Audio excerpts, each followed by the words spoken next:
deepest prayer of a human being is the reality of your true self. इंसान की औकात वही होती है जो वो अपने खामोशी में अकेले में जो वो दुआ करता है, बशर्ते कि वो दुआ करता हो. अगर वो दुआ करता है तो जो उसकी दुआ है ना वो उसकी असल में उसकी वो है उसकी औकात. Start praying for others. Other लोगों के बच्चों के लिए भी दुआ करें, दुनिया के और भी बच्चे हैं उनके लिए भी दुआ करें, और मेक श्योर उसी डेप्थ्स में से दुआ निकले जिस तरह आप अपने बच्चों के लिए करते हैं. ये जो मैं का सीगा है ना उसको हम के सीगे में लाएं. फिर वो अरबी में है ना हम के सीगे में लाएं. अजिरनी मिनन्नार को अजिरना मिनन्नार करें, रब्बी को रब बना करें. ओके, सो दैट आप लोगों की तरफ लोगों को देने वाले बने. This is the spiritual correctness of success. So you will find out कितना समर में कितना फल मिलेगा आपको. इससे आपको समझ आ जाएगी फ़र्क जब आप लोगों के लिए दुआ करना शुरू करेंगे. और अगला लेवल ये है कि उन लोगों के लिए दुआ करें जिनसे आप शदीद नफरत करते हैं, वही दुआ करें जो अपने लिए करते हैं. नंबर 2, तौबा. उसके बाद क्या करें? लिस्ट डाउन, प्रॉपर पेपर पे लिखें, दीवारों पे लिखें घर की.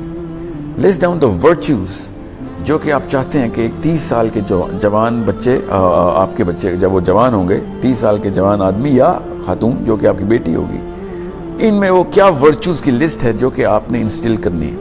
क्योंकि आपको पता है इंशाल्लाह आपके बच्चे जब 30 साल के होंगे तो वो उसी तरीके से एक फंक्शनिंग ह्यूमन बीइंग होंगे. क्या वो दुनिया में तबाही मचा रहे होंगे? वही सेल्फिश हिर्स की लड़ाइयाँ लड़ रहे होंगे, पैसे खा रहे होंगे हर वक्त उनको हर चीज़ चाहिए होगी, या फिर वो भी लोगों को फ़ायदा पहुँचाने वाली कौम होगी. तो वो क्या वर्च्यूज़ हैं वो लिस्ट डाउन करें. Basic sets of morality in every compartment आपको पता होनी चाहिए. Okay, get through all the books. Start with the Quran and then with the hadith and then philosophy of the scholars and then whatever you wish कि ये भी होना चाहिए. इस दौर में मुझे ये चीज़ ज़्यादा प्रायोरिटाइज करनी है. और हर दौर की अपनी प्रायोरिटी होती है वर्च्यूज़ की.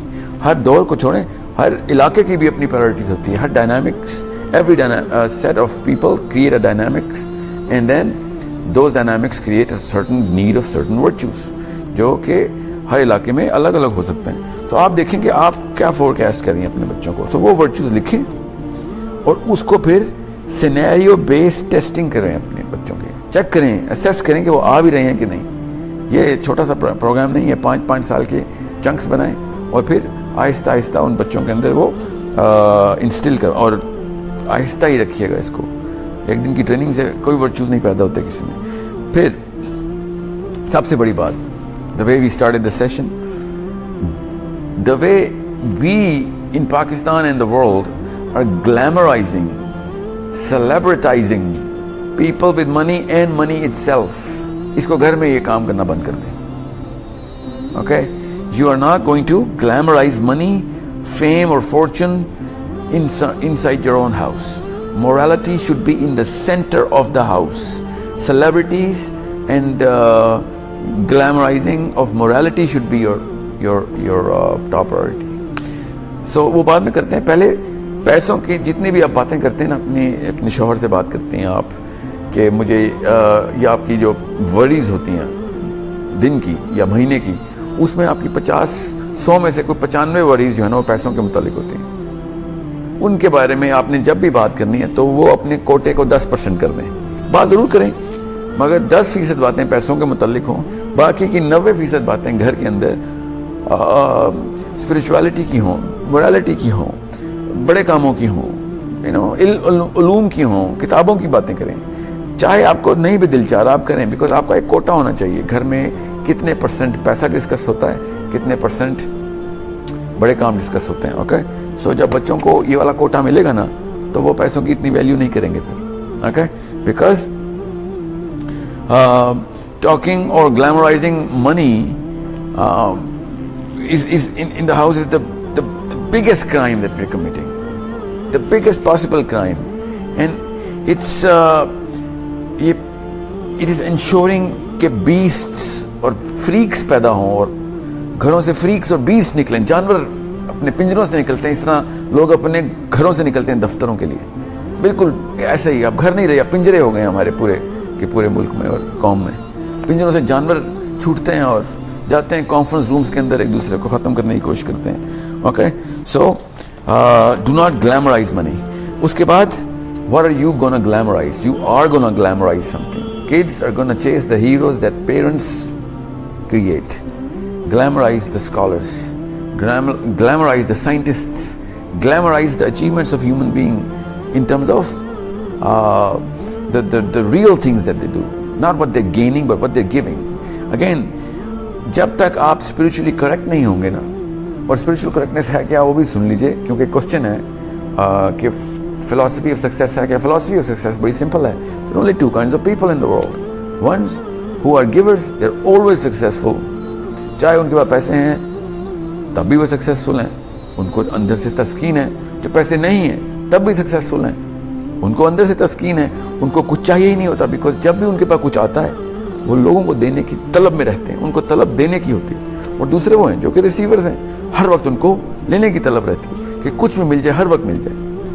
और वो अपना प्राइस टैग लेके बैठे होते हैं हर वक्त, और उसके ऊपर भी स्केल लगा होता है. ठीक है, और वो बस किसी ना किसी चीज़, हर चीज़ के बस कितने पैसे मिलेंगे, मुझे क्या मिल रहा है इसमें से, मेरा क्या फ़ायदा है इसमें. और वो लोग कभी भी सक्सेसफुल नहीं होते. उनको किसी भी जगह पे CEO लगा दो, वो कंपनी एक्सपेंशन में लग जाते हैं. उनकी कंपनी एक्सपैंड हो जाए वो ग्लोबल जाने की कोशिश करते हैं, ग्लोबल चल जाए तो फ्रेंचाइज मॉडल पे आ रहे. I mean there is no limit. They are never successful because it is not what you think or what the people think that success is. It is what the inner satisfaction level is of whatever status that you have. असल में success अगर आपने पूछनी है, ये definition मेरी अपनी नहीं है, हमारे बहुत सारे एक्सपेरिमेंट्स हैं, उसके बाद मैं आपको बता रहा हूँ. अगर असल में सक्सेस की डेफिनेशन पूछनी है तो मैं आपको बताता हूँ कहाँ जाके मिलेगी. आपको किताबों में नहीं मिलेगी वो. आपको जाएं हस्पतालों में डेथ बेड्स के ऊपर उन बूढ़े लोगों को इंटरव्यू लें कि अगर आपको मौका मिले तो क्या करेंगे. एक भी बंदे ने आपसे अगर कहा ना कि मैं वापस पैसे की दौड़ में जाऊंगा, एक भी बंदे ने कहा, तो फिर मेरी डेफिनेशन गलत है. किसी भी दुनिया के अस्पताल में चले जाएं और किसी भी बंदे से पूछ लें कि क्या अगर आपको जो मर रहा हो उसको, क्योंकि रियलाइज होता है कि अब मेरी औकात कुछ भी नहीं रही, तो क्या अगर आपको 20 साल और मिले तो पैसे की दौड़ में आओगे, क्या फिर क्या सक्सेस होगी. फिर वो बताएगा, फिर वो अपने रैशनल के मुताबिक, अपनी कैपेसिटी, अपने इल्म के मुताबिक बताएगा, मगर बताएगा वो पैसों के खिलाफ ही एक स्पीच देगा आपको. ठीक है, वो अपना वक्त ज़ाया करने की बातें नहीं करेगा. किसी से भी पूछ लीजिए, चाहे गरीब हो, अमीर हो, आलिम हो या अनपढ़ हो, ये एक बहुत क्रिस्प और सिंपल टेस्ट है जो कि कोई भी कर सकता है. और मेरी गुजारिश है कि ज़्यादा से ज़्यादा वक्त अस्पतालों में लगाएं, अपने बच्चों को लेके जाएं, उनको दिखाएं कि इंसान की औकात क्या है असल में. तब पता चलेगा कि असल में सक्सेस क्या है. Okay, and that's when you realise that जितना वक्त आप अपनी कंपनीज को बनाने और अपनी जॉब्स को करियर्स में शिफ्ट करने के लिए. By the way, this career word is a very new word. ये हमने ईजाद किया हुआ है, ये पिछले 500-600 साल में नहीं था. ये करियर का लफ्ज़, इसको असल में इसका उर्दू तर्जुमा ये है कि कभी ना ख़त्म होने वाला पैसों का सफ़र, इज़्ज़त और फेम का सफ़र, इसको करियर कहते हैं. ठीक है, और करियर को दुनिया के सबसे बड़े सवाबों में से एक सवाब समझा हुआ है हमने कि उसका करियर रोशन हो रहा है, करियर स्ट्रॉन्ग कर रहा है. इसका क्या मतलब है कि वो अपने लिए सब कुछ करने की कोशिश कर रहा है. ठीक है, ईदी का तो कोई करियर नहीं था, मदर टेरेसा का तो कोई करियर नहीं था, मोहम्मद अली जिन्ना का करियर तो कोई नहीं था. ठीक है, सो when you're doing this career thing, then you're actually glamorizing money and you're glamorizing this sort of philosophy. This is why kids are actually becoming Gogs and Magogs. Yajuj और माजूज हमारे घरों से निकल रहे हैं इस वक्त और हर चीज़ खा रहे हैं.